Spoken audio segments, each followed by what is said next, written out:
at work. I had just started a new job and Mark was already there and he was one of the trainers. So I needed to be trained on something, and so he volunteered to help me with that. Yeah, that answer. So the supervisor comes walking down the cubicle aisle and she goes, "Who wants to train Jen?" And before she could even finish her question, my head pops up like a gopher and my hand just goes straight up faster than you've ever seen. So yeah, I kind of saw Jen before that moment and I knew for sure like I wanted to get to know her. So like Mark said earlier, I saw him before I think we officially met. So I was in the training room and this guy just pops his head in and he's wearing this green shirt with a huge hamburger on it and he's trying to get everyone's attention. And my first thought was like, who is this weirdo that's coming into the classroom right now? But I noticed his smile and I thought he was cute, but I was just like, oh, this is just some weirdo coming into the classroom right now. Yeah, totally. I think I saw Jen that day, but when I officially got to know her through training, I was thinking, man, this chick's smarter than me. I probably sound like an idiot. Do I have any breath mints? I thought she was freaking amazing. I thought she was beautiful. I don't even know if we like officially, we just started hanging out every day together. We would just, because we were working together, so we always saw each other. I stayed over at his place a lot. We would just always find something to do and hang out with each other. Yeah, it happened pretty organically, I guess you could say. For a while we had to hide it because work, right? So it's kind of cool, I guess, you know, sneaking around, kind of romantic, I guess, in that way. So after about 2 years of dating, Jen kind of unofficially moved in. Just started sleeping over every night. Once she brought her toothbrush over, that was a done deal. I said it first. Actually, the first time I said it, I didn't want him to hear it because I was too scared to say it. So it was after a night of drinking, and I remember just crashing in the bed and like saying it into a pillow with him behind me. So I was just like, ah. But I was too scared to say it to his face. When I finally did, we were actually in a fight. And I forget what the fight was about, but then it was basically a moment where it's like, I love you, you idiot. And that was kind of the first time I said it to him. I remember that. That was her first time. So my first time, I just kind of knew it, and then I sort of said it. So what that means is I was sick and Jen came over to take care of me. And at the time I smoked cigarettes and she kind of hated that I smoked cigarettes, but she bought me a pack of cigarettes anyway, knowing that I was sick. Because I wanted, not because you were sick, but I was like, I wanted things to make you feel better. Right, exactly. She knew that I didn't have any. So, you know, in that moment, I didn't have my voice and I was like really, really sick, but I just felt it. You know, I think I love this girl. So I couldn't say anything, but I did the official sign language for I love you, and I did that. And she saw it, and that was the first time I said it. It was many little moments. It's the first time we ever took a trip together. We went to Canada to meet my relatives, our godparents actually, for this wedding. And she got along with everyone. They all loved her.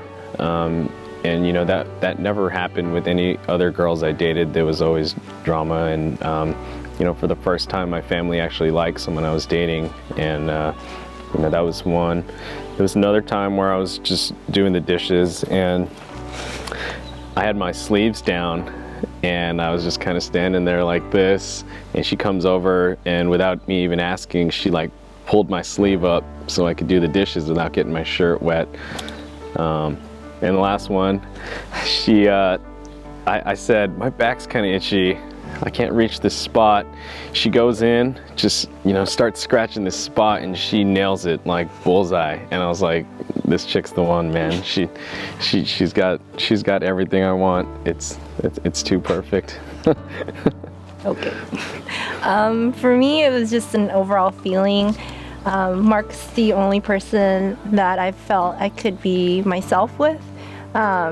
Before, I kind of just hide who I am. Most people see me very serious and kind of uptight sometimes, but with Marc, I can be goofy and I can laugh and I can be myself, and he's really the only person that's seen me at my truest self.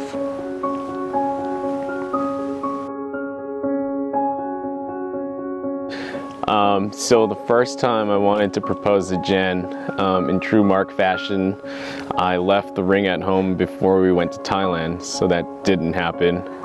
So take two was about a year later. We went to Washington for a quick trip, and my plan was to propose on Mount Rainier at Reflection Lake, but also in true Marc fashion, I didn't check the weather, and every single road to any beautiful location was closed, so I was kind of out of ideas.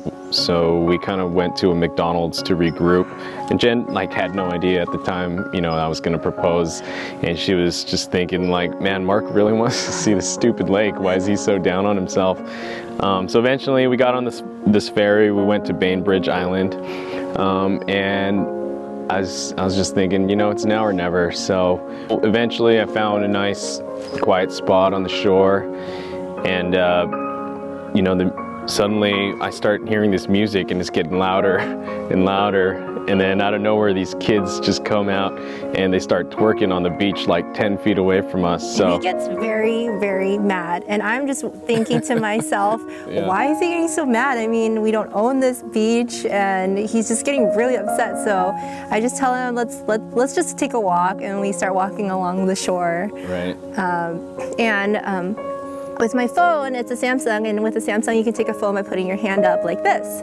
And so usually I'll hold up the phone and he'll put his hand up so that we can take selfies everywhere. So then I say, let's take a picture. And so I hold up the phone and he holds up his hand, but this time his hand has a ring on it, on the ring finger.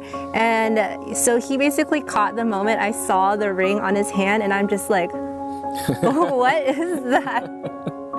And so we have the moment I saw the ring, and then that's when he got down on one knee and proposed. I didn't really have a speech or anything. I just told Jenn, I'm sorry it took me so long to do this, but do you still want to marry me? I was basically that kid, the dentist kid, where he's like, is this real life? Just because I was like, what's going on right now? It's just like the whole day I had no idea what was going on, but got her. Of course I said yes. Mm-hmm. I just want to say thank you, Marc, for being there for me. You've always been there when I needed someone. And like with you, I feel I'm at home and I feel safe and warm. And so I think the thing I love the most about you is your excitement about life. Like I see when you light up, when you get excited about any little thing, and I just see that joy and excitement in you, and it makes me want to be happy and kind of tag along with you on all our adventures, whether it's going snowboarding or going on some random trip together. So that's one of the things I love most about you. I think in the future I'm excited to raise a family with you, because I see you with kids now, and I think it's adorable how you are with them. We need to practice on holding babies, but that's okay, we'll do that together. But I'm honestly just excited to start a new adventure as your wife. So, love you, babe. Hey Jenn, it's our wedding day. I just want you to know I wake up every morning and I'm so grateful to have you in my life. I love you so much, and it's not just one thing. I love everything about you. You're beautiful, you're kind, you're so smart. I look up to you, and I've learned so much from you in the 9 years that we've been together. I'm so excited to start our life together. We're going to have beautiful kids, want to start a family, and I want to keep going on adventures with you. I think it's going to be amazing. You're an amazing person, and I can't wait to spend the rest of my life with you. Well, we just want to say thank you for everyone who came to our wedding today. We really appreciate everyone coming near and far. We know a lot of you guys traveled pretty far to come here, and we love that you guys are here to share in our special day with us. Yeah, thank you. There's a lot of friends, family, mentors, and people who have changed our lives together that we really appreciate. We invited you here because we wanted you to share this special moment with us, so thank you so much for coming.